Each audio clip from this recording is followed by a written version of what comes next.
السلام علیکم every one, کیسے ہیں آپ سبھی لوگ؟ آئی ہوپ آپ سبھی لوگ خیریت سے ہوں گے اور بالکل ٹھیک ٹھاک ہوں گے۔ آج آپ سب کو ایک ایسی میریکل سٹوری سنانے جا رہی ہوں جو صرف ایک میریکل نہیں، حقیقت ہے۔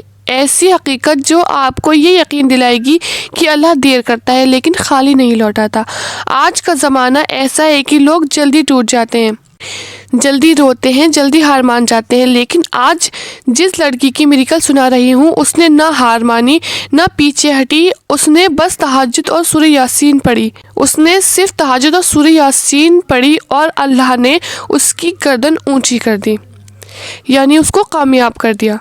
یہ میریکل سٹوری ہے زینب کی، ایک ایسی لڑکی جس نے پیار کو حلال کیا، دعا کو ہتھیار بنایا اور اللہ کو اپنا سہارا۔ زینب ایک سمپل سی صاف دل والی لڑکی تھی۔ اس کی لائف بہت نارمل تھی، کالج، گھر اور کچھ دعائیں۔ کالج میں اس کی ملاقات ہوئی نعیم سے۔ نعیم لڑکا شریف، سلیقے دار اور رسپیکٹ دینے والا تھا۔ دونوں کی بات چیت شروع ہوئی، تھوڑا تھوڑا کر کے محبت ہوئی، لیکن محبت میں حیا اور سیما تھی۔ زینب نے ایک بات دل میں پکڑی ہوئی تھی، اگر محبت حلال نہیں ہو سکتی تو یہ محبت ہمارے لیے نہیں ہے۔ نسیم بولا، تمہیں چھوڑنے کے لیے میں نے پیار نہیں کیا، تمہاری قسمت بننے کے لیے پیار کیا ہے، لیکن اصلی سفر کی شروعات یہاں ہوتی ہے، کیونکہ لو میرج کا راستہ سیدھا نہیں ہوتا۔ کچھ لوگ ہنستے ہیں، کچھ تانے دیتے ہیں اور کچھ بس تماشا دیکھتے ہیں۔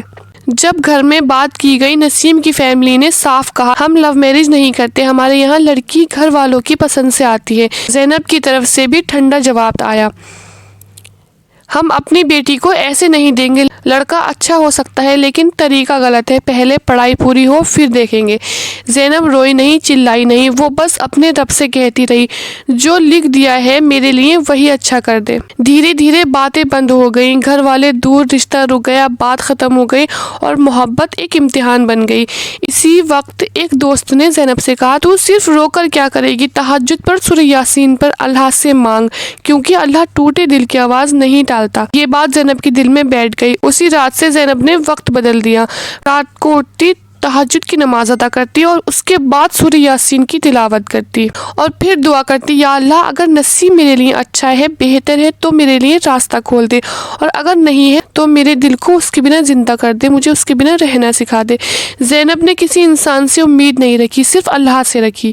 3 مہینے تک کچھ نہیں ہوا، باہر سے نارمل لیکن اندر سے ٹوٹی ہوئی۔ پھر چوتھے مہینے ایک میریکل ہوا، نسیم اور اس کی امی خود گھر آئے۔ انہوں نے کہا، ہم نے سوچ بدل دی ہے، اگر ہماری بہو میں دین، حیا اور ادب ہے تو طریقہ نہیں دیکھیں گے، ہم اسے بیٹی کی طرح لائیں گے۔ زینب کی امی نے سر اوپر اٹھا کر کہا، یہ ہماری بیٹی کی قسمت ہے، ہم نے کبھی روکا نہیں تھا، بس طریقے کا انتظار تھا۔ اسی دن سے پیار حلال میں بدل گیا۔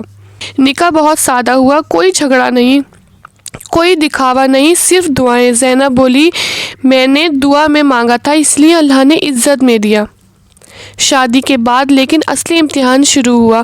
کچھ رشتہ دار چھپنے والی باتیں کرتے، لو میرج والی لڑکی ہے، اس نے سب کو منع کیا ہوگا، دیکھو۔ لڑکے والوں نے مان لیا۔ زینب نے کبھی جواب نہیں دیا، وہ بولی، میں طعنوں سے نہیں، اخلاق سے جواب دوں گی، اور ہوا بھی ایسا۔ اس نے ساس کی سیوا کی، گھر کو سنبھالا، غیبت سے بچی، غصہ نہیں کیا، نماز نہیں چھوڑی۔ دھیرے دھیرے اسی گھر میں لوگ بولنے لگے، ایسی بہو نصیب والوں کو ملتی ہے۔ یہ تھا صبر کا میریکل۔ 2 سال گزر گئے، ابھی تک پریگنینسی نہیں ہوئی۔ لوگ تانے دیتے، کوئی خوشخبری نہیں، کیا مسئلہ ہے؟ لو میرج میں کبھی کبھی ایسا ہوتا ہے۔ زینب مسکرا دیتی تھی لیکن اکیلے میں رات کو رو لیتی، مگر اس نے نماز نہیں چھوڑی۔ وہ اب اولاد نہیں، گھر کی بھلائی اور سکون مانگتی تھی۔ اس نے تہجد کی نماز اور تہجد کی نماز کے بعد سورہ یاسین پڑھنا کبھی نہیں چھوڑا۔ زینب نے اور زیادہ دل سے دل لگا کر پڑھنا اسٹارٹ کر دیا۔ کچھ ہی مہینوں کے بعد اس کی پریگنینسی کی خبر آئی اور گھر والے سب خوش ہو گئے۔ زینب ہنس کر بولی، جب انسان اللہ کی طرف ہوتا ہے تو اسٹریس اس کی طرف نہیں آتا۔ بچہ پیدا ہوا، نام رکھا حیا۔ لیکن اصلی میریکل بچہ نہیں تھا، اصلی میریکل تھا نسیم کا دین کی طرف مڑ جانا۔ پہلے جمعہ پڑھتا تھا، اب فجر کے لیے خود اٹھنے لگا تھا۔ تو میرے بھائیوں اور بہنوں، اگر آپ کا بھی کوئی مسئلہ ہے، آپ کو لو میرج کرنی ہے، آپ کی اولاد نہیں ہے، یا پھر کوئی بھی مسئلہ ہے، تو آپ سورہ یاسین اور تہجد کو اپنی زندگی کا حصہ بنا لو۔ تہجد کی نماز کے بعد سورہ یاسین پڑھ کر رو رو کر دعائیں کیا کرو، انشاءاللہ تعالیٰ آپ کی ہر جائز دعا قبول ہوگی۔ تو اگر آپ کو میری یہ میریکل تھوڑی سی بھی پسند آئی ہو، میرے چینل کو سبسکرائب ضرور کیجیے گا۔ ملتے ہیں نیکسٹ ویڈیو کے ساتھ۔ خدا حافظ۔